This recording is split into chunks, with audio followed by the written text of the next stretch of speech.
Hello dear student, this is Suman Dutta. তো যারা যারা ক্লাস 9-এ পড়ো তোমাদের জন্য একটা অঙ্ক নিয়ে আসলাম। যে এক না আজকে এখানে দুইটা অঙ্ক নিয়ে আসলাম। তো এখানে একটা কি থাকছে, উৎপাদকের বিশ্লেষণ। কেন না জানি, আমার কাছে এই উৎপাদকের বিশ্লেষণটা খুবই ইম্পর্টেন্ট লেগেছে।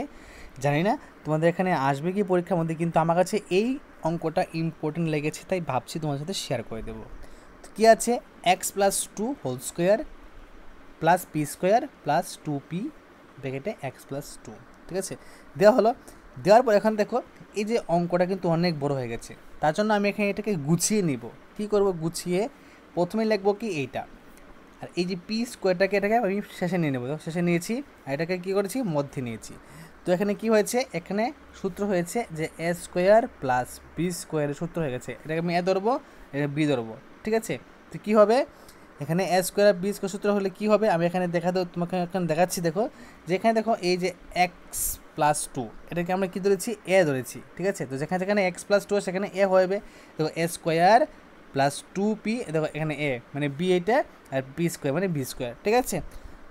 জিনিসটা একবার ভালো করে দেখো, যে এখানে আমি a² প্লাস b² সূত্র এখানে বানিয়েছি, a² প্লাস b² সূত্র আমি এখানে বানিয়েছি, এটাকে ডিপেন্ড করে, ঠিক আছে। এখানে x+2কে আমি কি বানিয়েছি, এখানে x+2কে আমি সুবিধার জন্য এখানে বানিয়েছি এ, আমি পরবর্তীতে x+2 অ্যাড করে দেবো। তো এখানে কী হচ্ছে, a² plus 2ab plus b²। তো এখানে 2ab তো কোনো প্রয়োজন নেই, তো কী লিখবো আমরা এখানে, a² প্লাস b² মানে এ প্লাস p² লিখলাম। এখানে b তো p, এখানে বি মানে কি, এখানে বি এর কাজ কে করছে, এখানে বি এর কাজ করছে এখানে পি, তাই এখানে পি লিখছি, ঠিক আছে। সবার কাছে বোঝা গেছে। তো যেখানে যেখানে এ ছিল সেখানে কী লিখবো, সেখানে x+2 লিখবো। এখানে স্কোয়ার জন্য, তার জন্য এখানে ডাবল, ঠিক আছে। x+2 লিখবো এর জায়গাতে, এখানে এর জায়গাতে কী লিখবো, x+2 পি, ঠিক আছে, ওকে। এখন দেখো এই অঙ্কটা, এটাও আমার কাছে খুব ইম্পর্টেন্ট লেগেছে, তার জন্য তোমার সাথে শেয়ার করলাম। দেখো এখানে কী আছে, x² প্লাস 1/x² = 7 হলে x³ প্লাস 1/x³ এর মান কত। খুবই সোজা অঙ্ক। এরকম টাইপের অঙ্ক আসলে তোমরা অবশ্যই ছাড়বে না। তো আমার কাছে এই অঙ্কটা কঠিন লেগেছে, তার জন্য তোমাদের কাছে এখানে শেয়ার করছি। না আসলে কিছু করার নেই, আর আসলে হয়তো তোমাদের জন্য পজিটিভ পয়েন্ট। তো সবার কাছে রিকোয়েস্ট করবো অ্যাটলিস্ট 10 মিনিট বের করে বা 5 মিনিট বের করে এই সব অঙ্কগুলো দেখার জন্য, কারণ অনেক সময় প্র্যাকটিস করলে মেন পারফেক্ট হয়, ঠিক আছে। মানে practice makes a man perfect, ঠিক আছে। তো যত প্র্যাকটিস করবে তত তুমি এর সম্বন্ধে জ্ঞানায়ত্ত লাভ করবে, ঠিক আছে। তো দেখো এখানে এটা প্রথমে বসালাম, বসিয়ে এটাকে কী করলাম, এটা a², এটা b², তো তাই এটাকে কী দিলাম, হোল স্কোয়ার দিলাম, ঠিক আছে। হোল স্কোয়ার দিয়ে কী হলো, a² প্লাস b² সূত্র কী হলো, a plus B whole square plus minus তো 2ab, ঠিক আছে। এখানে কী হয়, 2ab, ওকে। তো এখানে 7 লিখলাম, লিখিয়ে এখন দেখো এই যে এক্স আর এক্স এটা কেটে দিলাম, কী কত হলো, -2 হলো। -2 আমি এখানে নিয়ে আসলাম, ঠিক আছে, প্লাস করে নিয়ে আসলাম, ওকে।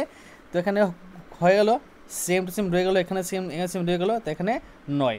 তো এখানে দেখো এই যে রুট স্কোয়ার আছে না, যে স্কোয়ারটা আছে এটাকে আমি কী করলাম, 9 রুট বেড়ে নিলাম, ঠিক আছে। এখানে তার জন্য এখানে স্কোয়ার নেই, ওকে। এখানে 9 রুট মানে কত, 3। তো x+1/x এর মান কত, 3। এখানে কি দিয়েছে, x³ প্লাস 1x³, ঠিক আছে। তো এখানে তো আমি এখানে সব অঙ্ক লেখা হয়নি, আমি তোমাদের লিখে দিচ্ছি। দেখো x³ প্লাস 1/x³, তো ওয়েট করে রেখে দিচ্ছি তোমাকে। তো দেখো যে এখানে কি আমি মিস্টেক হয়েছে, এখানে হবে x³ প্লাস 1/3, ঠিক আছে। 1/3টাকে আমরা 1/x³ আমরা এখন লিখবো, ঠিক আছে। কী করে লিখবো, দেখো এটা যখন আসবে, এটা সূত্র তোমরা খাতায় লিখে নাও, আমি কীভাবে লিখছি দেখো। এটা সূত্র কী হবে, এটা সূত্র হবে যে x plus 1/x whole cube, ঠিক আছে, মাইনাস 3x। এটা কিন্তু তোমরা সোজা লিখবে, এখানে জায়গা নেই, তার জন্য আমি এখানে ড্রপ দিয়ে লিখেছি 3 ইন্টু এক্স, মানে এই এক্সটা আবার ইন্টু আবার 1/x, ঠিক আছে। তারপর কি হবে, ব্র্যাকেটে হবে কি এক্স প্লাস 1/x, এই সূত্রটা ইউজ করবে, ঠিক আছে। ইউজ করার পর তো এখানে দেখো, এখানে যে আসছিল যে 3,1 ছিল, এই x কাটা যাবে, ঠিক আছে, মনে থাকবে। তো এই যে ভিতরে যখন বের হয়েছিল যে এখানে এক্স প্লাস 1/x, ঠিক আছে, লক্ষ্য করে দেখো এটার মান কত ছিল, 3, তো এখানে প্রথমে জায়গায় কী বসাবো, প্রথমে জায়গায় বসাবো 3, তার উপরে কিন্তু কিউব ছিল, ঠিক আছে। তারপর মাইনাস দিব, যেহেতু এক্স এক্স কেটে নিয়েছিলাম তো এখানে কী থাকবো, এখানে 3 থাকবো। আর গুণ দিব, গুণ দিয়ে ওই যে বক্সটা এখানে কী ছিল, এটা 3 ছিল, 3 লিখবো। তো এখানে দেখো এখানে লেখা হলো, তো লেখার পর দেখো এখানে 3টা 9, সরি 3টা 3, তাহলে হবে 27, আর এখানে হবে মাইনাস কত, এখানে -9 হবে। ওকে, 3 3 9, তো 27 থেকে -9 গেলে তো 18, অঙ্ক মিলে দেখো উত্তরটা হবে 18।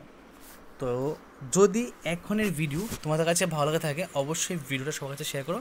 তো দেখা হচ্ছে একটা গুরুত্বপূর্ণ ভিডিওতে, প্রথম থেকে লাস্ট অবধি দেখার জন্য তোমাকে অসংখ্য ধন্যবাদ।